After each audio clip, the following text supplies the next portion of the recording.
a line joining the points 5, root 5 with the origin. இந்த சம்க்கான answer பார்க்குறோம். First என்ன கொடுத்துருக்காங்கன்னா 5, root 5 ஒரு x1 x2 கொடுத்துருக்காங்க. வித் ஆர்ஜின் அப்படிங்கிறது வந்து ஆர்ஜின் அப்படிங்கிறதுனால நம்ம 0, 0 எடுத்துருக்கோம். அதாவது இது வந்து x1 y1, இது வந்து x2 y2. இப்போ ஸ்லோப்போட formula என்னன்னாக்கி y2 minus y1 by x2 minus x1.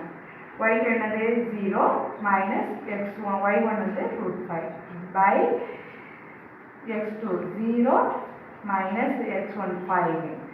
இது ரெண்டையும் சப்ராக்ட் பண்ணும்போது மைனஸ் ரூட் 5 minus 5 கிடைக்கும். அது வந்து என்ன எனக்கு மைனஸும் மைனஸ் என்ன செய்யலாம் ப்ளஸ் ஆகிடும். அப்போ ப்ளஸ் ரூட் 5 by ப்ளஸ் 5 கிடைக்கும். இதை டிவைட் பண்ணுறோம். டிவைட் பண்ணும்போது எப்படி வரும்னாக்கி இந்த 5 வந்து 2 ரூட் 5 இருக்கும். ரூட் 5 இன்ட்டு ரூட் 5 எடுத்து மேலே உள்ள ஒரு ரூட் 5 கீழே உள்ள ஒரு ரூட் 5 டிவைட் பண்ணிக்கோங்கன்னா மேலே 1 கிடைக்கும். 1 by root 5. Slope equal to 1 by root 5.